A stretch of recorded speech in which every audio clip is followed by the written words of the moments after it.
নমস্কার বন্ধুরা, আমি তনুশ্রী আরটি তনু ব্লগে আপনাদের সবাইকে স্বাগত। আশা করছি বন্ধুরা আপনারা ভালো আছেন এবং সুস্থ আছেন। আগামী বৃহস্পতিবার দিন 11ই জানুয়ারির বছরের প্রথম অমাবস্যার দিন পারলে পুড়িয়ে দিন এই একটি জিনিস।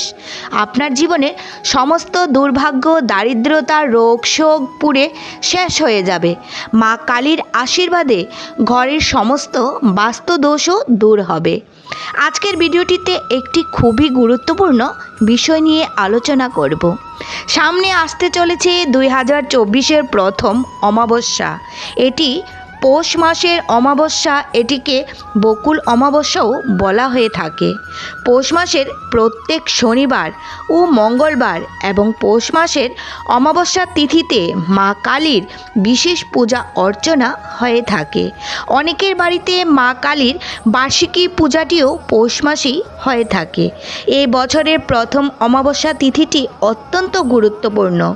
আপনার জীবনের যে কোনো দোষ কাটানোর জন্য অত্যন্ত ফলপ্রদায়ী এই তিথিটি বন্ধুরা আগামী বৃহস্পতিবার বছরের প্রথম অমাবস্যার দিন আপনারা যদি সন্ধেবেলায় একটি বিশেষ জিনিস পুড়িয়ে দিতে পারেন তাহলে আপনার জীবনের অনেক সমস্যার সমাধান হয়ে যাবে।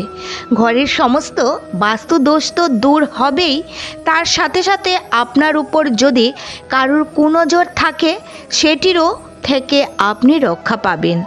তো চলুন বন্ধুরা ভিডিওটি শুরু করা যাক। ভিডিওটি শুরু করার আগে আমার সকল বন্ধুদের কাছে একটি অনুরোধ করব, আমার ভিডিওটা সম্পূর্ণরূপে দেখুন এবং দেখার পর ভালো লাগলে আমার চ্যানেলটিকে অবশ্যই সাবস্ক্রাইব করবেন। আমি সাধারণত পুজো পাঠ বিধি এবং তত্ত্বকথা, বাস্তু টিপস, নানা প্রকার উপায় বিধির উপর ভিডিও বানিয়ে থাকি। আপনি যদি আমার চ্যানেলে নতুন হয়ে থাকেন তাহলে চ্যানেলটিকে সাবস্ক্রাইব করে রাখার অনুরোধ জানালাম। চলুন বন্ধুরা আসা যাক মূল পর্বে। আগামী বৃহস্পতিবার সন্ধেবেলা যদি সঠিকভাবে এই কাজটি করতে পারেন, এই বিশেষ জিনিসটিকে পুড়াতে পারেন এবং পুড়ানোর পর যে ধোঁয়াটা তৈরি হবে সেটি যদি আপনার সমস্ত ঘরে দিতে পারেন তাহলে আপনার ঘরের বাস্তু কিছু দিনের মধ্যেই ঠিক হয়ে যাবে এবং যে বাড়ির বাস্তু ঠিক থাকে সে বাড়িতে রোগ দুর্ভোগ ঢোকে না। আর আজকের এই ভিডিওটিতে এমন একটি উপায়ের কথা বলে দেব বন্ধুরা, সেটি আপনারা শুধু সঠিকভাবে করবেন। আপনাদের এর জন্য একটু পয়সা খরচ করতে হবে না, এমনকি খুব বেশি সময়েরও প্রয়োজন হবে না। খুব সহজে এবং খুব ফলপ্রদায়ী ও এই উপায়টি একটি পরীক্ষিত উপায়। তাই বন্ধুরা এটি আপনারা অবশ্যই করতে পারেন। এর জন্য কিছুই লাগবে না, এমন একটি জিনিস লাগবে যেটি আমাদের প্রত্যেকের রান্নাঘরেই থাকে। আমরা প্রায় প্রতিদিনই রান্নার কাজে ব্যবহার করে থাকি। বন্ধুরা এই বিশেষ জিনিসটি হচ্ছে তেজপাতা। হ্যাঁ বন্ধুরা, তেজপাতা। আমরা রান্নার কাজে তো প্রত্যেকেই তেজপাতার ব্যবহার করে থাকি, কিন্তু আমরা হয়তো জানি না এর মধ্যে এমন গুণ আছে যা বাস্তু দোষ দূরে সরাতে সক্ষম।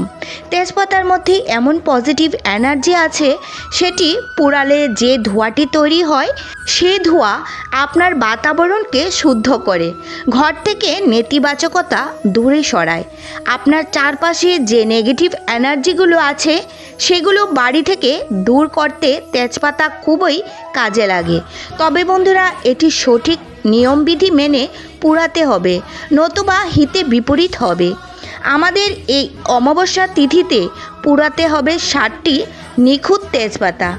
আপনারা আগামী বৃহস্পতিবার 60টি কিংবা 5টি নিখুঁত তেজপাতা জোগাড় করে নেবেন। তবে আমি বলবো আমাদের প্রত্যেকের ঘরে রান্নাঘরে তেজপাতা আছে, তবে সেটি না নিলেই ভালো হয়। সেটিতে ঠেকা ছোঁয়া লেগেও যেতে পারে। কেন? আমরা যেহেতু এই কাজটি ঠাকুর ঘরেই বসে করব, তার জন্য শুদ্ধতা অতি প্রয়োজন। তো আমি বলবো অতি অবশ্যই বাজার থেকে যদি 60টি কিংবা 5টি তেজপাতা কিনে নেওয়া হয় তাহলে বেশি ফল পাওয়া যাবে।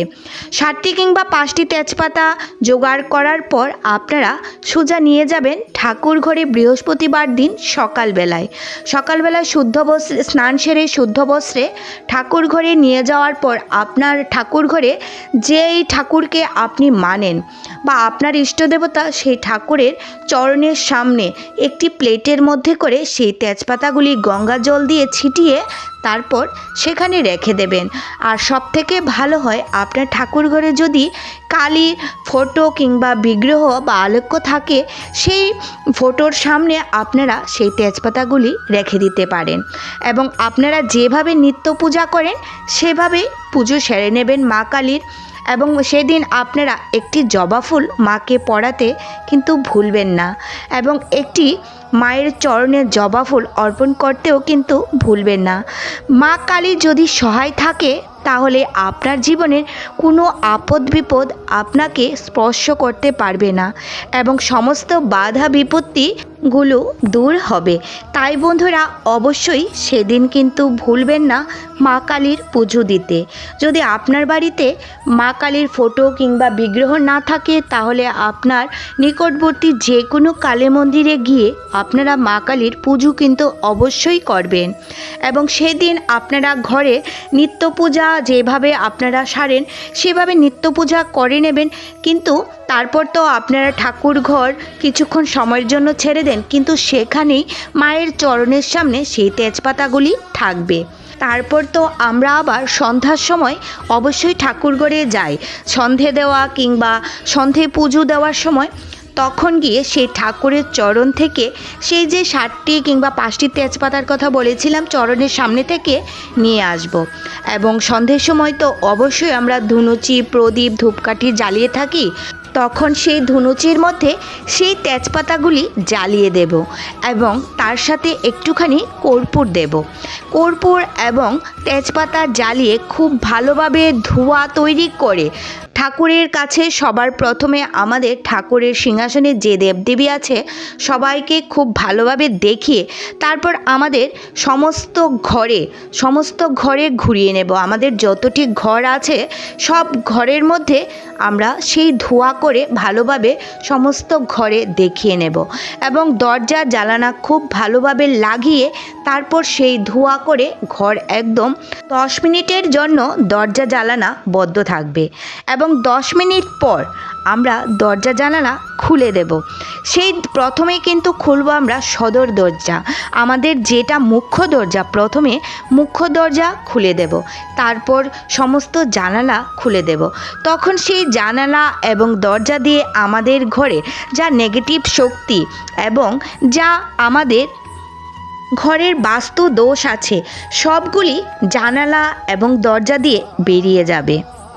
এবং বন্ধুরা এটি বিশেষভাবে খেয়াল রাখবেন যখনই আমরা এই ধোঁয়াটি ঘরের মধ্যে তৈরি করব তখন কিন্তু বাইরের কোনো সদস্য যেন ঘরে না থাকে, আমাদের ঘরের লোকই যেন তখন ঘরে থাকে, কোনো বাইরের কোনো লোক যেন না থাকে। সেটি লোকের দৃষ্টির আড়ালেই এই কাজটি করতে হয় এবং এটি সতর্কতাও আছে। বন্ধুরা যেদিন আপনারা এই উপায়টি করবেন অবশ্যই কিন্তু সেদিন নিরামিষ আহার গ্রহণ করবেন এবং বাড়ির সবাই সেদিন নিরামিষ আহার গ্রহণ করবেন এবং বাড়িতে আমিষ ঢোকাবেনও না এবং আপনি নিজে খাবেনও না। বন্ধুরা এই উপায়টি আপনারা একটানা 1 মাস করে দেখুন, প্রত্যেক শনিবার এবং মঙ্গলবার।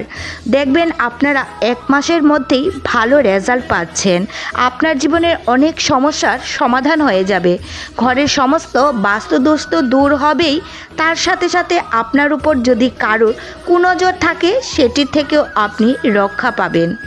আজকের পর্বটি এখানেই শেষ করছি। আশা করছি বন্ধুরা আপনাদের ভালো লাগলো এবং একটু হলেও উপকারে লাগলো।